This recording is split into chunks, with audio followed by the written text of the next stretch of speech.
Amazon. We heard on Friday here in Casabaya from Bill Anderson, the CEO of Bayer, and also from Rachel Kite, the UK's climate envoy. Building on the scene-setting conversation we had on Friday, today we're going to dive a bit deeper into some of the challenges that we face in the agricultural industry, that farmers face as global food production faces ever more challenges from climate change. We're kicking off today with a conversation with two women who are directly involved in this question of sustainable agriculture, directly involved here in Brazil. We have Aline Vick, who is a second-generation Brazilian farmer who's focused on regenerative agriculture. And we have Ana Ula, who is the executive director at Embrapa, which is the Brazilian Agriculture Research Corporation.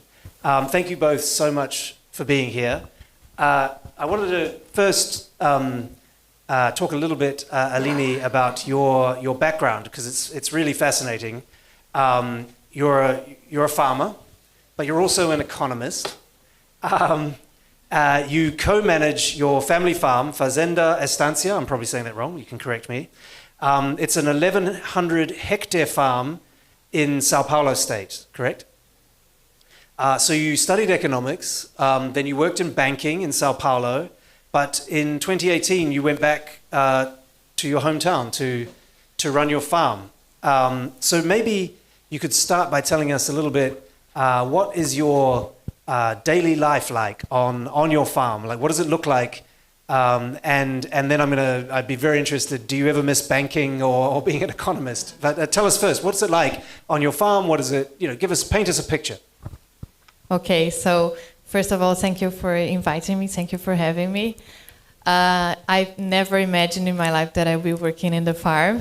So especially because my father, he is not a person that has a long-term history in farming. He also was a businessman. He had an industry. But he did agriculture for a hobby since I was a child. So he started with a small place that we go on the weekends, and then started having cattle, then agriculture, and everything he did, he was learning by himself because he didn't go to college. So I see that I'm doing the same thing. As an economist, I am learning in the field. So now I am studying plant nutrition and physiology because of my job, but I didn't study before when I arrived. I arrived as an economist, and I started learning every day in the field. It's very hard, but I think it's very faster than go to school and learn again for like 4 years, like Brazilians do. And I am pretty sure that college would not prepare me for what I'm seeing every year there. Every year is different. But like now we're in planting season, planting soybean, and I left to be here, but my mind is partially there yet. And then I go every day to the farm. I go to the fields, check on the planting, counting seeds. I like to do this a lot, checking how the seeding is being done. But most of the time I'm at the office, like in computer, doing computer work, strategy, making decisions. So not very different from everyone. I grew up in New Zealand, and some of my family have farms. I never ever considered going to work on the farm, but in my understanding, it's 7 days a week, right? You're just every day. You don't get weekends really. You've got to be constantly watching and aware, and you get up very early. So is that true? No, unfortunately. Wow, you've got it really working. Wow, this is an economist. She's an advocate. Yeah, so it's important to say that I am also part of a global farmer network, and I'm seeing now that agriculture is very different everywhere. So I know in the US, like all the families, they go on the tractor and they harvest and they plant. So in Brazil, depending on the size of the farm, this is different. So I am really a manager kind of title, but I like to go on the ground. I make all the decisions, but I stay in the office. So we have people working for us. So I wouldn't even be here if it wasn't for the guys that work with me. They are there planting for me while I can be here. So I have a team. They help me a lot, and I do not drive the tractor, unfortunately. Not yet. Do you? And to my earlier question, do you miss being an economist? Or you wish you were? Sometimes think, I wish I could go back. At least once a year, when we have some climate challenge, and we suffer some losses, I really say, I quit, I don't want to do this anymore every year. But now people are getting used to it and that don't take me serious anymore. And I'm sure she's working with economists applied to her job. Yeah. Well, very important. Of course. Anna, you've had, I think, an absolutely fascinating career. You have lived in the Amazon for more than 20 years over your career, which is amazing. You've worked also all over the world. I see you've worked in Burkina Faso, you've worked in Kenya, in Ghana, and you went to university in Japan, which I find absolutely amazing. So tell us maybe a little bit about why you chose your line of work, and then tell us a little bit about Embrapa, where you're working now. So. Well, first, bom dia a todos e a todas. Good morning. It's a pleasure to be here. I'm very happy and very excited with all of this, because we had a hard work to be here right now and offering to the world the agri-zone. And the ones that haven't been there, please do it, because I have to state that's the greatest innovation of COP in Brazil. And I'm very thankful to Bayer as a 30 years partner of Embrapa to believe, to give us this trust. And then, let's go there. I was just explaining that when I was 17 years old, and then when I was deciding what to do in my life, first I thought that I would go to social science and communications, and then I experienced the COP92. That was the born of the climate conference. Here in Brazil. Exactly, in Rio, because I'm from Rio originally. And then I first heard about sustainable development. I was mobilized in the global forum that happened there. All these people, we were discussing a lot about the Amazon because the deforestation rate at that time was really, amazing. And people were like, okay, we have to help Brazil to stop deforestation. And our narrative as Brazil was, we are Brazilians. We are responsible for that. So we have to take this responsibility. And at that time, I said, you see, I want to work with this. That's amazing. So it was the origins of the UNFCCC, the origins of COP that got you interested. Exactly. And isn't that beautiful? You're now back at COP30. And to tell you the real truth, I don't know how long, because, I'm a storyteller. But I didn't speak English, and I don't know if all of you know, but only 5% of Brazilians speak English, most of them white people from medium or higher class.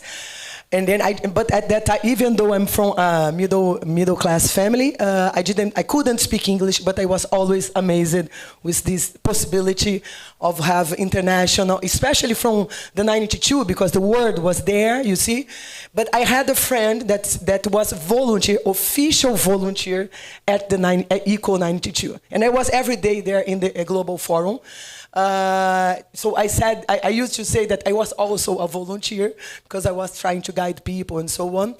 And what I want to say is I think one of the legacies of that ECO 92 is a good part of the social movement, and that the social movement, the NGOs, and even a lot of people from my generation that are working in this subject started from that point. So what I mean, we trained 2,000 volunteers here in Belém. There are so many other youths coming from all over Brazil, from all over the Amazon, and I'm pretty sure that they will be our legacy for the future. The leaders in the future. Yeah. Then from that point, I just decided to do forest engineering. My family was like, what? What is this? but invested on me. Okay, this is very important. My father thought, okay, it's a bit strange, but if it's really what you want, you should do it. And then I got in the University of Rio de Janeiro, Rural University of Rio de Janeiro. But in the first year, I come to the Amazon, and I did I was trainee in the Amazon, in the different states of the Amazon, the 4 years of my graduation. Then I had, and then one of these opportunities was with a Japanese company, the Mitsubishi Foundation, that explored timber with one other subsidiary company here in the Amazon. So they had a long-term conservation program. Anyway, I was trainee. After finishing, I went to Japan. That's why I went to Japan, because I had this connection with Japanese universities that, together with Brazilian universities, were carrying out conservation research here. But I was there, but studying forest concession and ecology of forest concession, the first forest concession that was in Acre. So I was coming and going, Yokohama, Rio Branco, going back. So after that, I worked for one NGO, for WWF. I was the manager of a huge, eco-regional program there. Then I passed to Embrapa. Then I worked for the government of Amapá as a former, extensionist, executive director of the forest extension, unity of the state of Amapá. Then I came back to Embrapa, and just to brief, Embrapa has 43 centers of research. We are spread throughout Brazil. Our difference from any other research institution is because we are a network.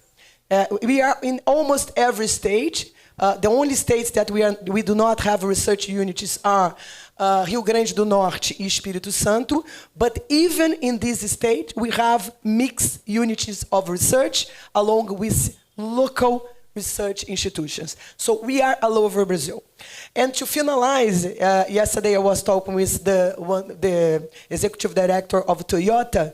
How can you transform research and innovation? Because since Embrapa was born, we have the research department and the technology transfer department. This makes a lot of difference. Henrique, that now supports me, came from one Embrapa unity, and he was the chief of technology transfer there. So every Embrapa project should address research and technology transfer. We are not the ones that have to transfer necessarily in the field. Our mandate is not to work directly with the 5 million properties that we do have. Sometimes we have to do when the extension lacks, okay? But we work in very tight, we have a very tight relationship with the state public extension system. And to really finalize, I am Director of Innovation, Business and Technology Transfer, and I'm also Executive Director of the National Agency of Rural Extension that was created in 2016. So we have as a mandate every Executive Director of Embrapa that holds the technology transfer also accumulates the executive director of this important agency that is being implemented now, and that we are working hardly, especially to work with digital transformation for the rural extension. Because I'm sure that she can be in the office because she works with digital agriculture. Great. Thank you, Anna. We're going to get on to, I think, the technology transfer. I think that's a really important and an interesting element here.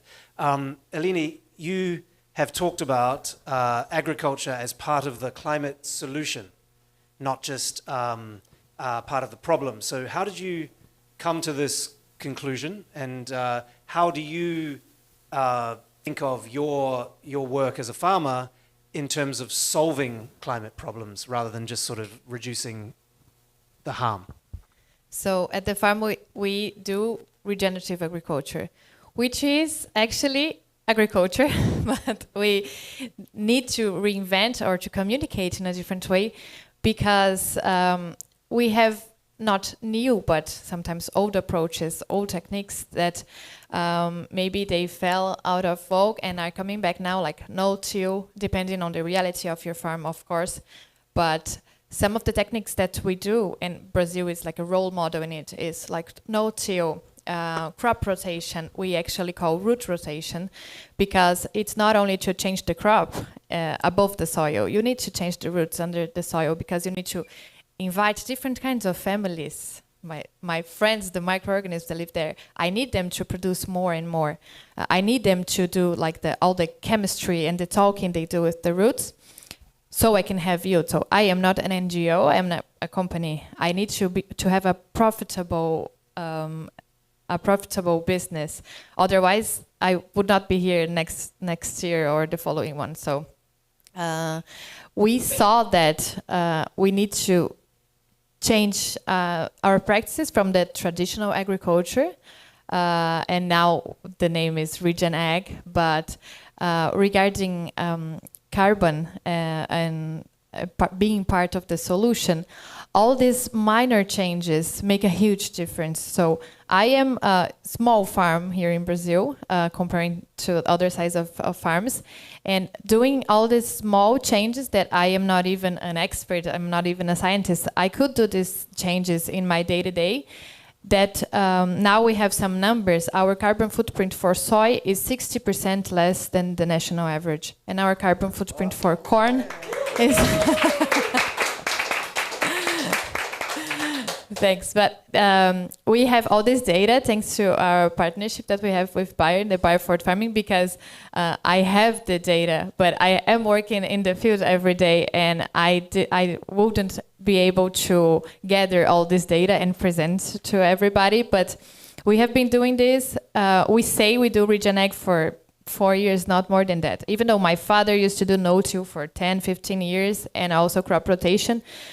What we changed is that now we make decisions based on the soil health. So we focused on soil health. So before we made decisions, so let's plant sunflower because we don't want to plant corn. Let's plant millet because it's cheap. Now we say, let's plant these cover crops because I have compactation. Let's plant this one because I have nematodes. Let's plant this one because I need straw to cover my soil. So it just changed our mind. We didn't change new equipment or everything. And I should point out that your farm is one of only 29 farms worldwide selected by Bayer's Forward Farming Program, and it serves as a reference for regenerative agriculture practices. So, how much are you going to talk to other farmers or talking? I mean, you're here right now, which is obviously reaching many, many people. But how often are you sort of, as part of the program or as part of your daily work, trying to spread the word, if you like, of how this can actually help with climate change? So I was at the farm with my sisters, so we managed together, and we were just there doing our job in our small city, but this partnership, the Bayer Forward Farming, gave us like the leverage. So I would never probably be here or be in many other events that I did. And also what I think is the most special is because since we established our partnership, which is only a technical cooperation, it's not a commercial contract in any ways, it's just a cooperation. And then after that, our farm became an open door farm. So since then, we received more than 1,000 people there in the farm just to communicate. Because I think as a farmer, I would not oblige anyone to do anything, or I think many farmers are very stubborn, so I would not be able to convince them. So what I can do and what I can do now is just to show people what I'm doing. Not because I know everything and not because I'm the best Regen Ag farmer. We just show what we're doing, what we're trying. So we have some benefits that we can already see. And you're on social media showing? Yeah, I'm not very big on social media. Just locally. A farming influencer. Yeah, no. I just invite them to go and see in person, not in a long way through screens. But it's good because we received a lot of students from schools and also from agricultural college. In many agricultural colleges, they don't have region ag as a subject, I think, So I'm happy that we can change this. So at least everybody that went to the farm could see what region ag is and what can be done. And if they change their mind or not, it's not up to me, but at least we are doing this. Great. Anna, you mentioned a little bit about digital tools, and so could you tell us a little bit about how you use the research that you're doing and how you transfer that knowledge and your findings to farmers? I mean, Eleni obviously I think is able to do a lot of it with help from Bayer, but with her background as an economist. But let's be honest, most farmers are not economists. How do you take your research and transfer it to maybe more ordinary farmers than Eleni? Let's go. Embrapa works with everyone, from the small ones to the big ones. From the big ones, it's easier because they have more access to information. They can hire their own technical assistants. They can get loans and put the loans in the best technologies and so on. But even though they are our partners and very important partners in open innovation, that's something that's so important. In the past, innovation, we had our Embrapa camps of experiments. And then we would apply our research there and afterwards transferring. Now it's changed. We do our open innovation with cooperatives or even with big producers to do together with them at their farms. And this is very important because it makes innovation happen quicker, right? And then when we go to the small ones, that means 3.7 million properties in Brazil are of small farmers. Then, and when we look to the different Brazilian regions that are very, diverse, like in the South Brazil, our targets are the cooperatives, because the small producers are well organized, most of them in cooperatives. So then the cooperatives, they hire their extension, and then we work in partnerships with the cooperatives. We train their extension, rural extension technicians to be able to deliver our technologies. But in the other regions, it should or it must come along with public policies. Okay, but traditional Embrapa works with field days.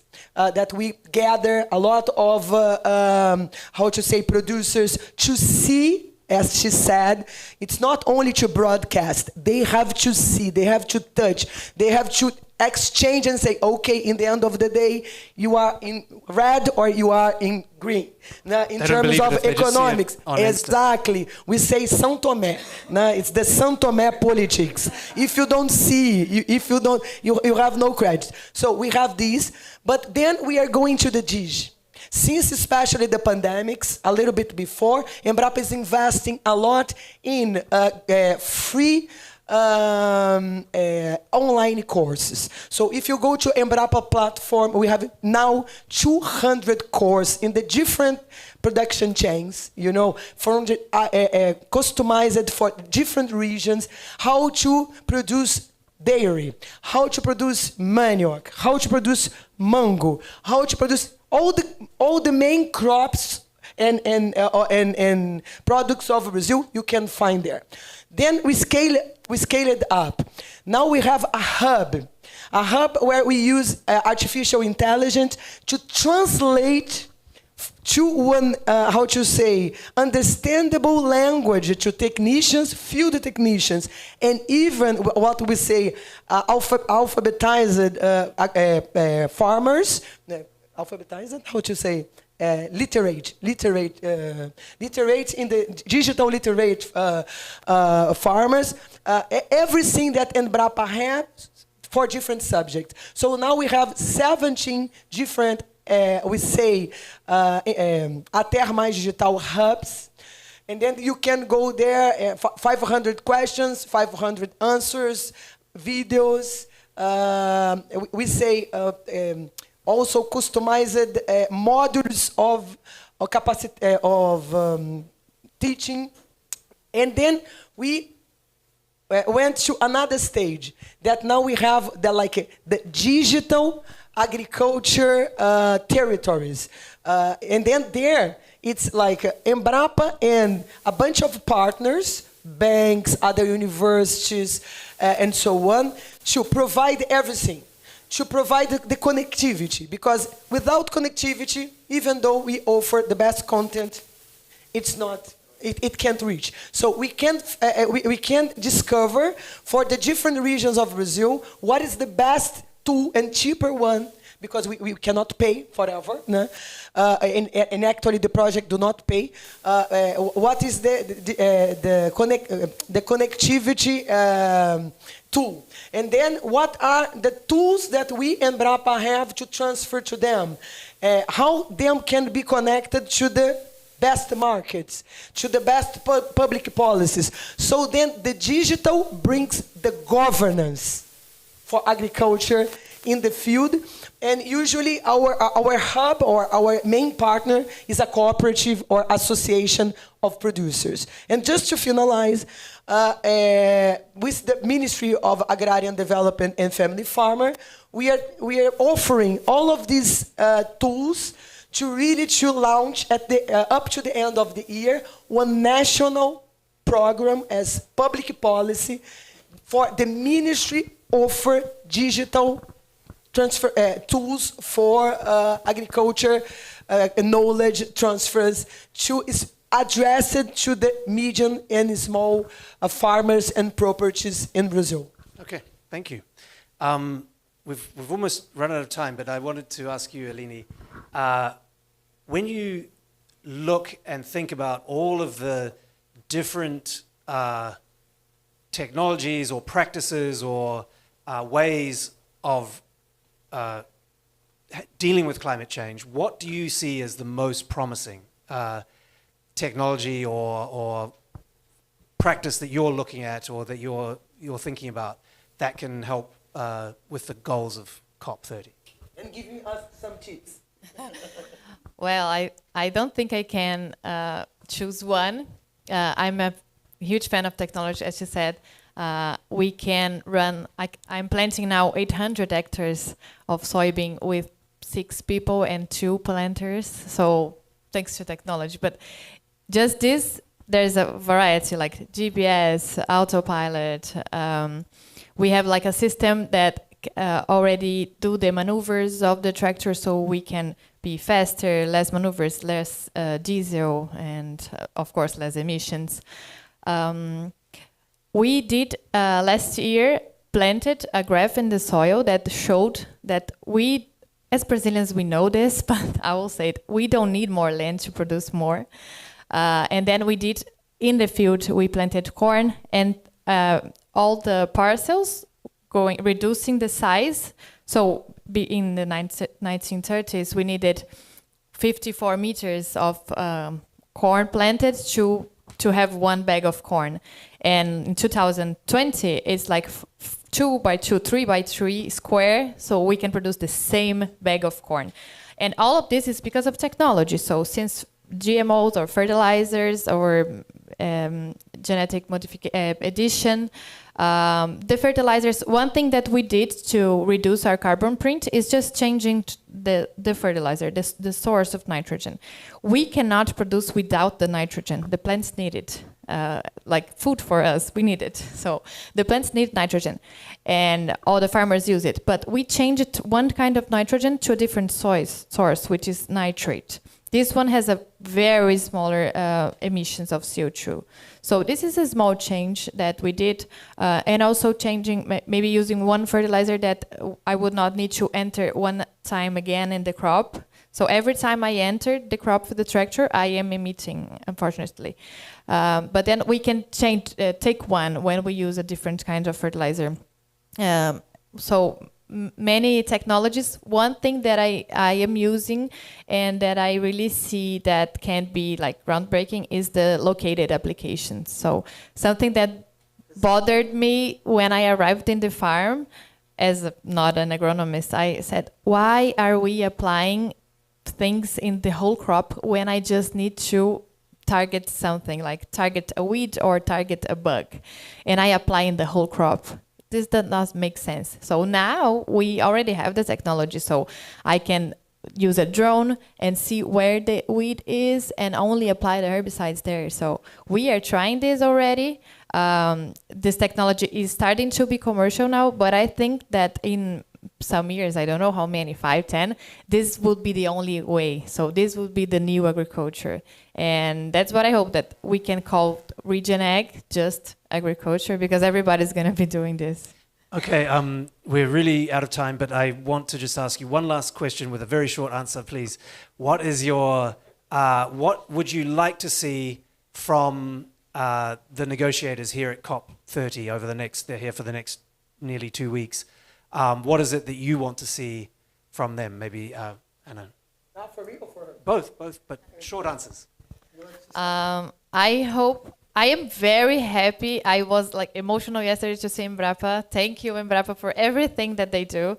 I'm very happy to see that agriculture is finally being called on the table. So we have to be, every time we're discussing climate, farmers should be there, because they are the ones protecting and more worried about all the climate changes. So I'm happy to see that. And I think in every COP we have these agricultural pavilions. And also I would like to see some like concrete outcomes for maybe carbon, or how the farmers will not no longer have to carry all these costs by themselves. So maybe environmental services payment, something like that. I'm sure the greatest minds of the world are working together to do this. So I hope they can come up with some solutions for us as well.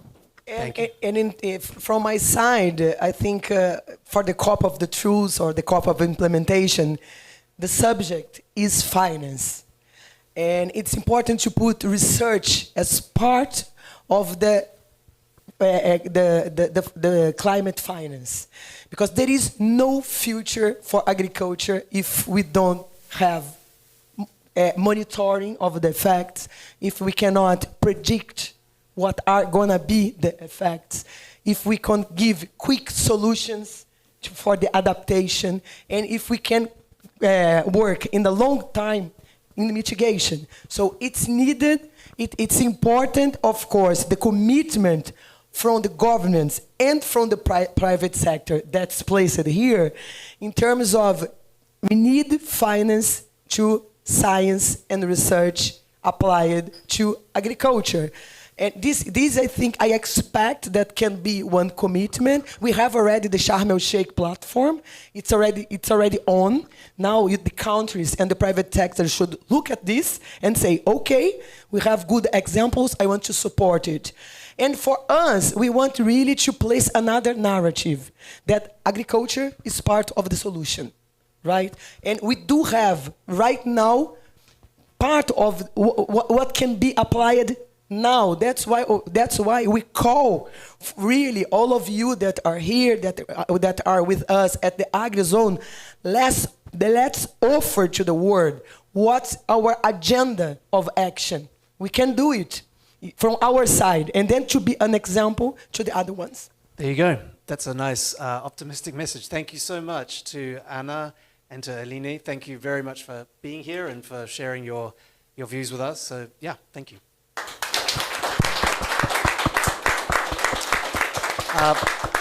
For our second conversation, I'm really pleased to have Rodrigo Santos with me. Thank you both.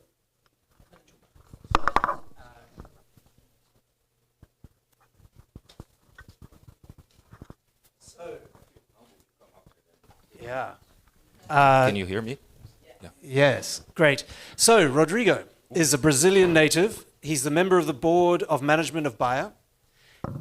You serve as the head of crop science division, correct?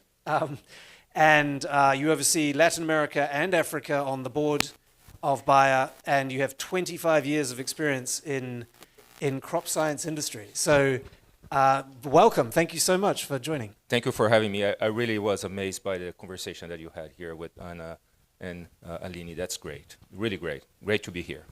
Yeah, so I started by asking them a bit about their background. Why don't you tell us a little bit about how you came to work in crop science and came to be such a senior executive board member of such a big, important company? Yeah, I share some experiences like Aline had, right? I'm from the countryside of Brazil in São Paulo, and my grandfather had a small farm, very small one, of citrus. And as a kid, I was working there. And then I decided and got a passion about agriculture that I carry until today. And it's very interesting because my brother is a dentist, my sister is a dentist, my wife is a dentist, my brother-in-law is a dentist, my sister-in-law is a dentist. That's why your teeth are so nice. Great. I was noticing earlier, it's such nice teeth. Yeah. It is really, the fight is to whom should I go, but I got a passion about agriculture and I'm still passionate about it, and I loved what I just heard here on this conversation. So you don't have Thanksgiving in Brazil in the same way as America, but that must be interesting conversations at the table, all talking about teeth and you talking about agriculture. So, anyway, so COP30 is here in your home country. What do you see about this COP as being significant in terms of agriculture and climate action? Yeah. What are you seeing in some of the conversations and the agenda this time? And I wish everyone that is listening to us could have the opportunity to be here. If I wish someone that think about agriculture, if they have the opportunity to walk in the field with Aline or to be in a research station of Embrapa one day, that would be a difference in terms of the perception of agriculture can do for this planet. In the end of the day, as you heard from Anna, it's like agriculture is part of the solution. And nothing better than being in Belém, in the heart of the Amazon, right, to talk about agriculture being part of the solution. This is a country, Brazil, is a country that we have 66% of our territory with forests and permanent reserves. We use 9% of the territory for agriculture. In the last 20 years, with the support of Embrapa as an example, is a great contribution. The Brazilian farmers, they were able to increase the production that on the Cerrados region. That was a revolution that happened. And again, as you heard from Aline, we don't need any other additional land to produce more. It's in the land, higher yields and innovation. So yes, you can have, and it's great to be in a country that demonstrate can be an agriculture power and an environmental power. And these two things can coexist. And I think the agriculture is a great example of that. Agriculture can help not only feeding this planet, that is a very important element, but also to help mitigate the climate change. And that's why it's great to be here. So we heard from the farmers just now. So you've mentioned that agriculture can be part of the solution, but how do farmers play a role in that? Mm-hmm. Can you talk a bit about farmers and how they can contribute? And Aline was touching that one, and I'll talk a little bit more about that one. I think that for many, many years, farmers were recognized by how much they produce. And hopefully, this COP makes a big effort to not only recognize the farmers for how much they produce, but how they produced. What are the practices they use? So let me give you a very concrete example, because I think that I'm passionate about the fact that this COP is about actions, right? It's not about words anymore, it's about actions. We work here in Brazil for the last 4 years with Embrapa on this Pro Carbono project that we had 2,000 farmers, not 20, not 30, 2,000 farmers. We wanted to do it in a scale and very actionable. And during these 4 years, farmers were doing exactly what you heard from Aline, right? So crop rotation, no-till, change your fertilizers, cover crops, managing cover crops for the soil health. And with Embrapa support, we got 300,000 of soil samples. I want to repeat that one. 300,000 soil samples for the data, for the quality of the data and science behind that one. On that example, using regenerative practices, the farmers were able to produce 11% more in average, reducing the carbon footprint by 50% or up to 66%. And they were sequestering 2 tons of carbon per hectare. And that's an amazing example of what the farmers can do for mitigating the climate change. And this is a little bit what I hope that we can do more is recognize farmers financially by doing that. Not how much they're producing, but how they are producing as well. Yeah, it's fascinating. We're sitting in this Casa Baia, this beautiful place. I thought maybe I could ask you, I asked Bill Anderson, the CEO, last week, a bit about the place, but why don't you tell me a bit about this venue that we're here in Belém, in this amazing place in the middle of the Amazon, this big city in the middle of the Amazon, but this building specifically, Casa Baia, maybe you could tell me a bit about how this came about, why we are in this space. Well, you see, honestly, you see my smile because I'm Brazilian, right? So I have a bias on that one. It's amazing to do the COP here in Belém. You could do in São Paulo, you could do in Rio, but in Belém you see the reality of Brazil. You see the beauty of Brazil, but you see also the need for development. You see the poverty that you have in this region as well.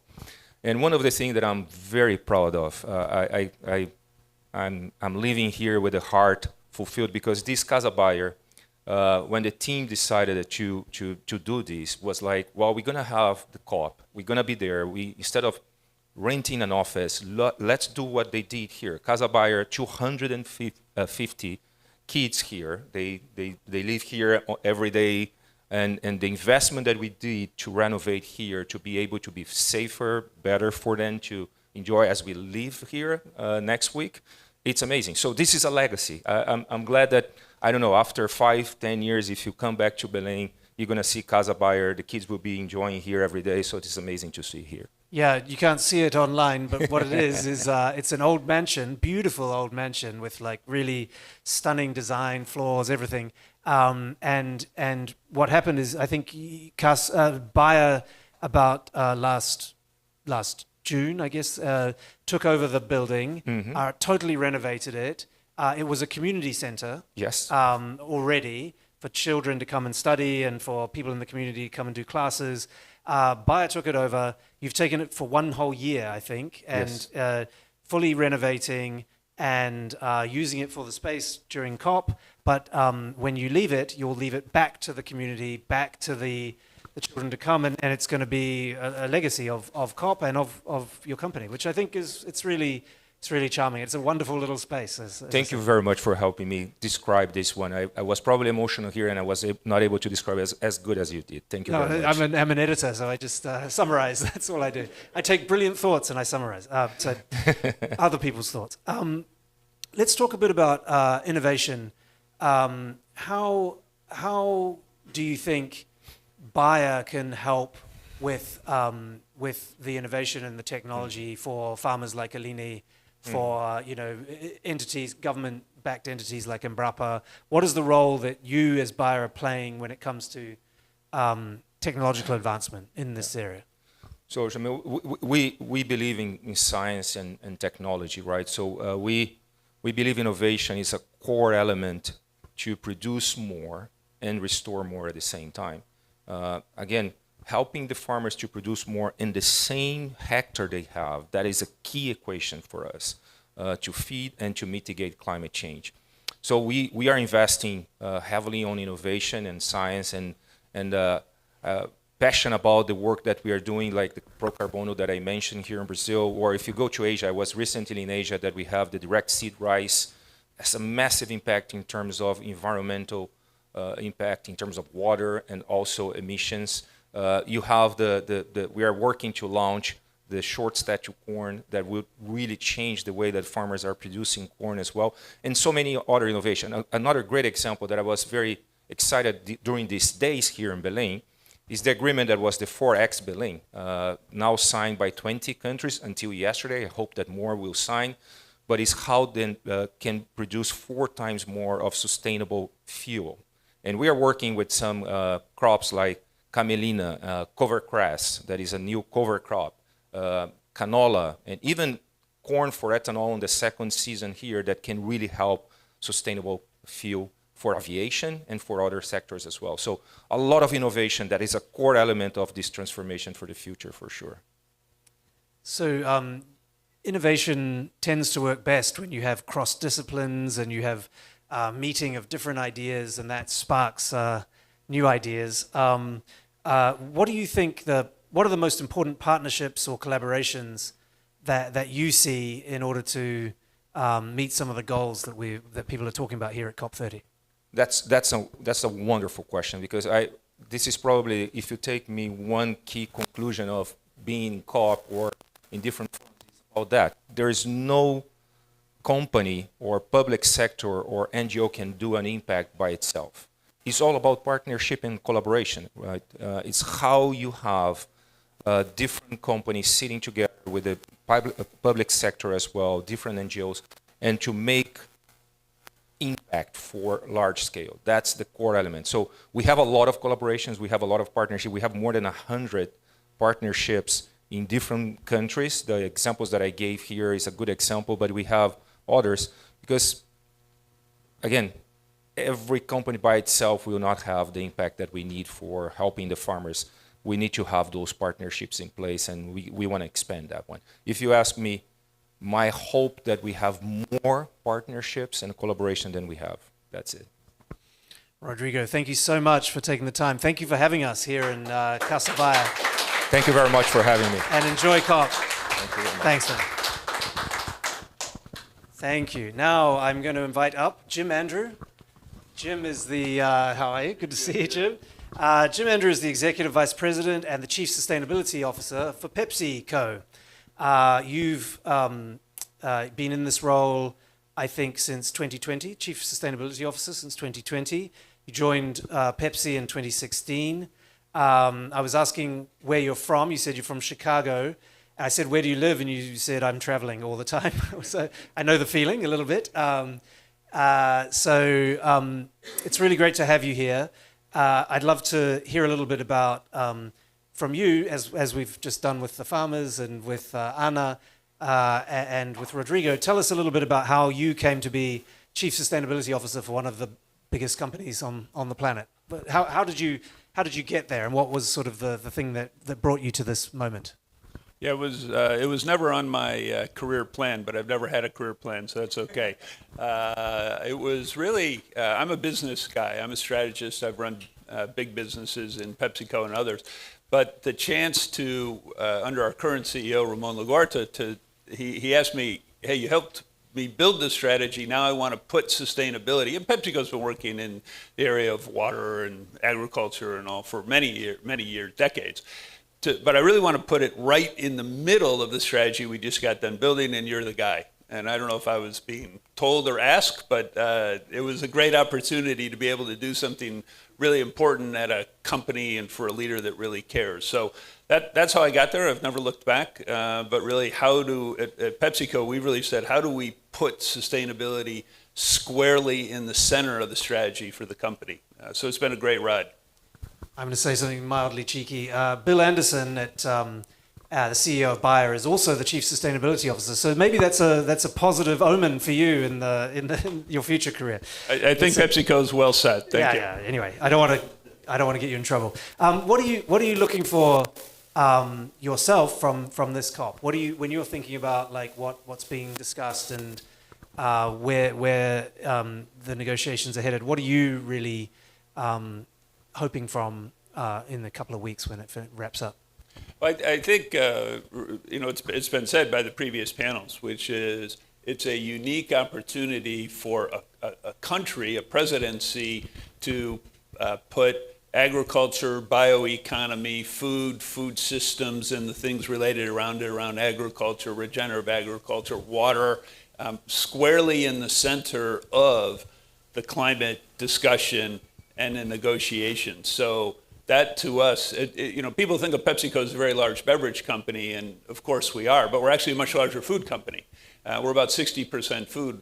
So for us, agriculture and all the things around it is a core part of how we are successful and sustainable as a business over time. And so for us, this COP is particularly exciting for all those reasons, because it really takes something that's critical to us, critical to the world for the reasons Rodrigo said, can be part of the solution, and puts the agricultural food system, and importantly, as Alini said, farmers squarely in the center of the discussion. Yeah. You've said previously that the global food system is increasingly fragile and at risk. So, and your company, I guess, is sourcing 50 crops from 60 countries. So, what is it that makes you most keeps you up at night? What's the thing that makes you most concerned? I generally sleep pretty well, fortunately. But I think, farming is a tough business. And as Alini said, it's a business, right? Farmers get, depending on the farmer, somewhere between 30 and 40 times in their life to have it work well or not have it work well. They get generally one shot a year, a couple of areas too. So it's a high risk profession if you think about it that way. And there's always been weather and all sorts of extraneous events, but 100-year storms are happening a lot more frequently than 100 years. Extreme weather events are accelerating in many parts of the world. Wet places are getting wetter, dry places are getting drier. So the need for resilience, the need from our standpoint, supply security, but from a farming standpoint, resilience in the ability to deal with the increased shocks that many farmers are experiencing are absolutely critical. And I think that's what keeps me up at night, because if farmers can't successfully grow crops, we don't have a business. I mean, in Brazil alone last year, we sourced 450,000 tons of agricultural commodities. So we're a big company, and we work with 300,000 farmers in our direct and indirect supply chains. We have them in there. And so we need farmers to keep farming. We need farmers to be successful, not only for our business, but for the world. So what does regenerative farming mean for PepsiCo? So when you say a potato farm or a cornfield is regenerative, what are the practices that the farmers have introduced? Well, I think Rodrigo and Alini did a good job at starting to detail some of them, and we've got a whole set we work with. Again, I always say this is a team sport. And so we work with a lot of different organizations, Bayer and Brapa, many farmers around the world like Alini, to really define and determine what's going to work best on an individual farm. All farming ultimately is local. And if you ask any farmer, they'll say, my farm is completely different than any other farm on the planet. And at some level, they're correct, but obviously there's some similarities. And so regenerative farming is a set of practices that work well for a given farmer in a given location or micro-location with a given cropping system that they recognize will actually help their business, will help them be more resilient, more successful at farming. And again, we heard some great examples of more productive, lighter environmental footprint, more resilient. So there's a whole set of practices. What's more important than what's on the list and what's not is, what are those practices that a farmer is going to say, these help me right here doing what I need to do to be successful as a farmer? So yeah, there's plenty of lists, but ultimately it's the practices that work for a farmer, which is why they need technical support and peer support in addition to financial support to be able to make some of these transitions and change how they farm. How do you, as a big company, how do you convince them to change it? Is it you set standards and you sort of green list, or you have punishments? I don't know. How do you actually convince, or is it more by sort of trying to kind of show by example and have different education programs? What's the most effective, I guess, is what I'm asking. Yeah, but farmers trust and learn from other farmers best. And so, you heard Alini talk about a network she's in that's I think she said it was global. We have PepsiCo. We have 55 global demonstration farms. Rodrigo talked about the amount of information and data they've collected here, working with him. Brapa, we've done the same thing. So it's really about how can you bring trusted support. Yes, it's data for sure, but it's also peer-to-peer. It's going to a demo farm and seeing on that farm, which looks a lot like mine, this is actually working and somebody's done it. It's being able to have the academic support. Some farmers, that resonates. But ultimately, it's farmers talking to farmers and demonstrating that these things really work because again, think about from a farmer standpoint, I'm only going to get maybe 40 shots at this. So I need to know it's going to work. And the best way to do that is talking to another farmer. So we work with farmers, test plots, demo farms, and also what I call hyper-local implementers or trusted organizations that have been in the community for often decades, who bring that knowledge, but also that trusted relationship. You know, your father and my father went to school together. Yours been farming, I've been farming, it's come down. I trust you, you show me, you've got support from a couple of companies, there's some okay, now I'm gonna go try that new practice. That's the kind of adoption model that works best.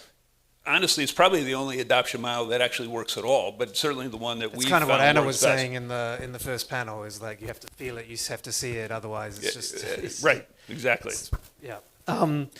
So in order to kind of make some of these changes that we're talking about, what do you need to see from government or financial institutions or other companies? Like, what is it that is kind of needed to make some of these changes towards regenerative agriculture? Well, the food system is a dynamic, interconnected set of partners that go from end to end. You know, farm to fork. One way to characterize it. We're here in Brazil. I think about it as a football team.